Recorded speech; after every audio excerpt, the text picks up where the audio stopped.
It's hard to picture NieR Replicant without thinking about its gang of protagonists. Everyone probably has their own favorite, but I think it's a pretty agreeable point that they all stand out in their own way. Now, I've covered a lot of NieR side content on this channel. Like, a lot of side content. I've talked about how Gestalt NieR struggled with the world collapsing around him, how Emil was raised in a facility and experimented on, and how Vice ended up in the body of a New York Times bestseller. One thing you might have noticed is that I haven't really covered what Kaine was doing prior to the fall of society. So, what was Kaine doing? When Kaine isn't on screen, all the other characters should be asking, where's Kaine? Whenever Kaine is not on screen, all the other characters should be asking, where's Kaine? So let's ask that question. For this video, I'll be talking about Gestalt Kaine, not Replicant Kaine, who appears in the game.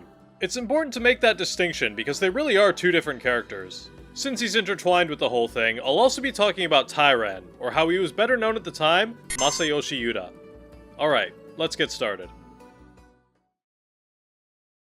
Now, there are stories about Kaine in the short story collections like Grimoire NieR, but these are exclusively about the Kaine we know in-game, Replicant Kaine. Witch's Sabbath and Straight as the Gate are two examples of stories that are focused around her. You might be surprised to find out, however, even if you were to pore through every short story, you wouldn't be able to find a single mention of pre-Project Gestalt human Kaine. I'd love to keep you guessing about where this information can be found, but let's just say you'll need to bust out the CD player. That's right, Gestalt Kaine and Masayoshi Yuta are characters exclusive to the NieR Replicant drama CD, The Lost Verses in the Red Sky. Drama CDs aren't usually a thing that make it over to English, so I've had a few people ask me what's the appeal of them. I don't know, it's kinda relaxing to just lean back and have some cool plot details read out to you by a super talented voice actor. Feels like you're spying in on some secret conversation or something. If you like listening to podcasts, you probably know what I mean. Only difference is, if your thoughts wander during a podcast, you can just zone back in and continue on, but you gotta slam that 10-second rewind button if you're caught sleeping during a drama CD. Here's your usual spoiler warning, by the way. While not a lot of this stuff overlaps with the main game, there are gonna be some spoilers that might give away what's going on. Also, the footage I'm gonna use might inadvertently spoil stuff, since, I can't really get footage from a drama CD. It's complicated, depends how personally sensitive you are to this stuff. All in all, spoilers? Yes? No? It's up to you. Your boy recommends clearing the game, but hey, I'm not gonna stop you if you don't want to. The story starts shortly after the defeat of the First Red Eye during the war with the Legion, and if you have no idea what I just said, you might want to watch my first few NieR lore videos to get an idea how the events prior to the start of the game went down. Literally, immediately, I gotta point out how differently Gestalt Kaine speaks compared to Replicant Kaine. I don't need to tell you how Kaine speaks in-game, you're probably well familiar, but the drama CD, I'm gonna play a few seconds of both Replicant and Gestalt Kaine speaking. The drama CD is obviously Japanese only, so I won't be able to compare it directly with the English voice, but I think you should be able to tell for yourself.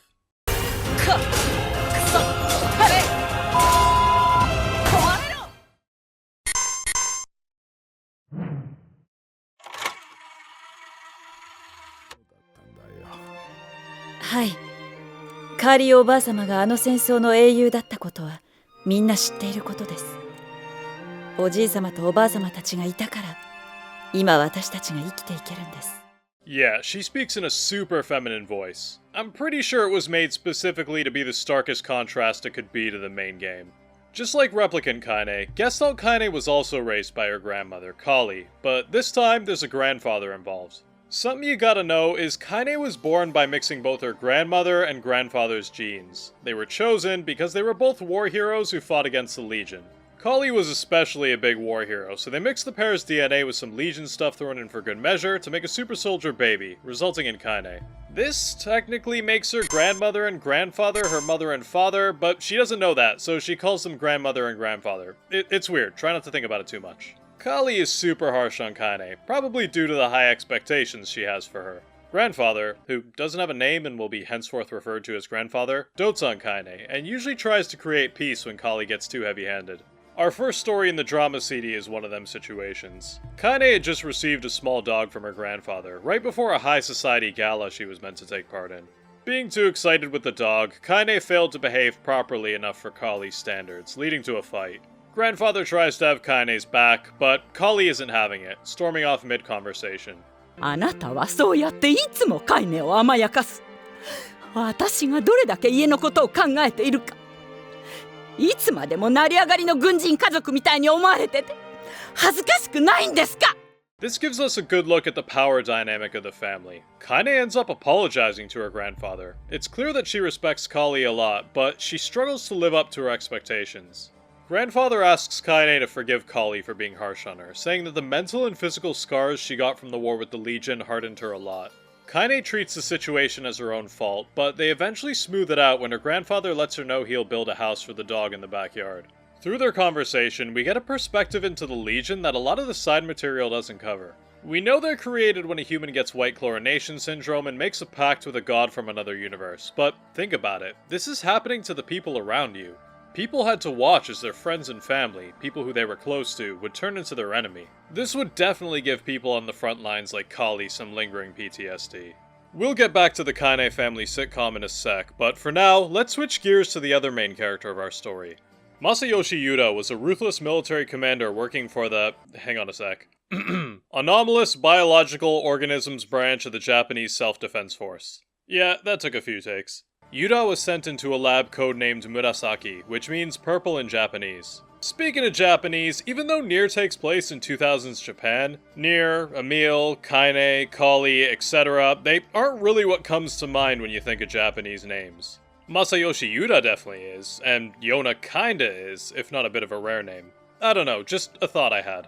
Anyways, we're introduced to human Tyrann exactly the way you probably expected you would be, blasting some unarmed dude in the forehead. In transport, a red-eye specimen went berserk, so Yuta was sent to Murasaki to pick up Emil. He demands they bring out the monster, to which a lab assistant yells that Emil is not a monster. Yuta responds to this by throwing wrists, saying he'll kill someone every minute unless they bring Emil out. Emil shows up, concerned for the researchers, and agrees to go with Yuta. Yeah, in case you were thinking that Tyrann might have been a little less brutal when he was a human, you might want to think again. Tyrann makes a phone call to someone he refers to as a hero.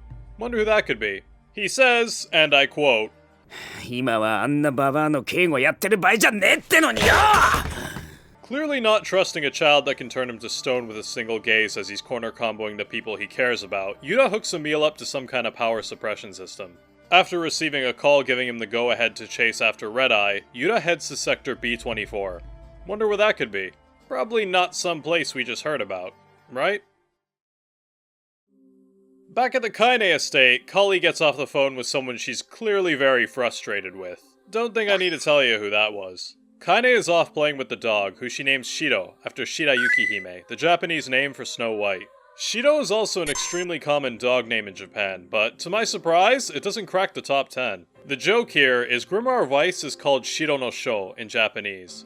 The reason he gets so bent up when the gang abbreviates it and calls him Shiro is because it sounds like a dog's name. The more you know. The rest of this chapter is mostly just Kali arguing that Kaine and grandfather aren't high society enough for her again and storming off. There is one conversation of big note, however. Kaine tells her grandfather that she's happy living with him and Kali, but she feels a strange power inside her, something like a black fog, and she has constant nightmares. Might be the old Legion attack pattern juice they mixed inside her, if you know what I mean. The chapter ends with an emergency alert telling people to remain inside their homes, as Legion forces have been sighted in a few areas of downtown Tokyo. No doubt related to the escape of the Red-Eye specimen. Everything's fallen into place, but there's still one more character that needs to make their entrance in this story. Separated from Yona, who else but NieR is looking for her in the chaos of the Legion attack. He runs into a woman who tells him that he saw a girl matching Yona's description heading towards a mansion, with a warning that the Legion is coming this way. NieR thanks her, and heads off to a mansion whose owner I think you probably know the name of. With that, our characters are all heading towards the same place, towards the same conclusion.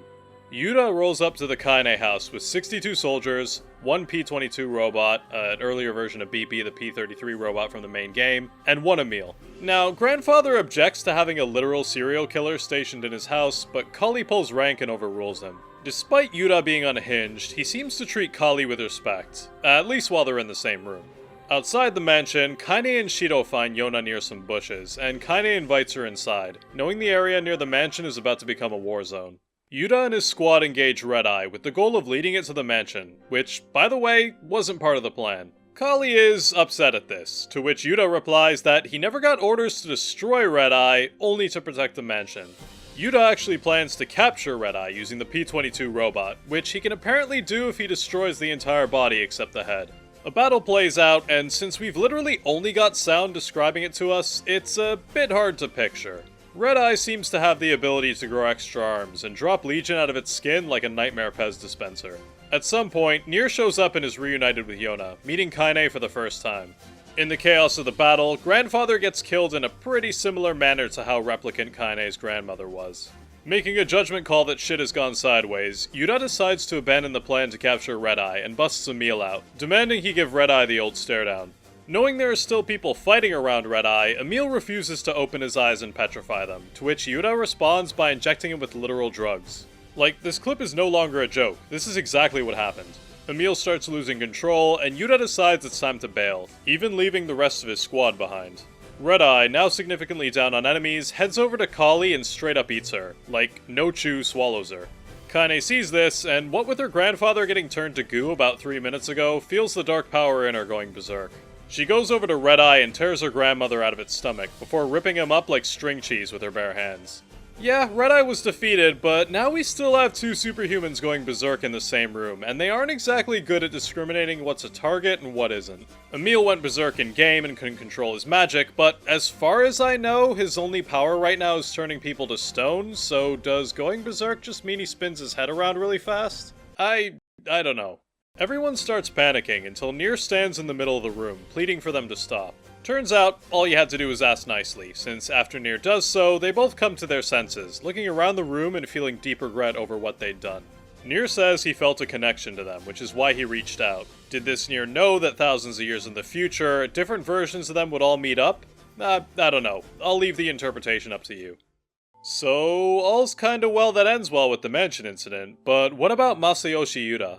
He went into hiding afterwards, changing his name to what else? Tyrann. Now a wanted man, he managed to evade capture and sneak himself into the Gestalt program. After a bit of investigation, and maybe a little bit of influence from a certain war hero grandmother with a grudge, Tyrann would eventually be discovered and his replicant body destroyed. With that, he would become the entity we know today, a shade that hops from replicant to replicant, unable to return to his own body, satisfying his lust for violence by using his host to kill shades, till he eventually runs them to the ground and finds a new one. This cycle would continue for about 1,000 years until he met someone familiar. Although they had met before in another life, neither would know who the other was, or the path they would follow from here.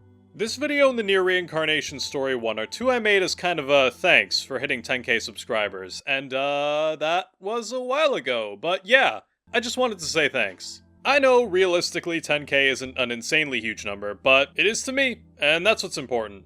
Obviously, I didn't use magic to get it there. It's all thanks to you guys watching, commenting, liking, and especially sharing my videos. YouTube shows me a few different places it's been shared, and honestly, it means a lot that people like my stuff enough to want to show it to other people. What I'm trying to say is, thanks for 10,000. And here's to 10,000 more. The next NieR lore video is going to be about something I'm not sure a lot of people have heard of, but I think you'll find it pretty entertaining. We'll start it when I'm done with a big project I'm working on. Hope you stick around for that too. Anyways, that's all I got for today. Thanks for watching. Till next time.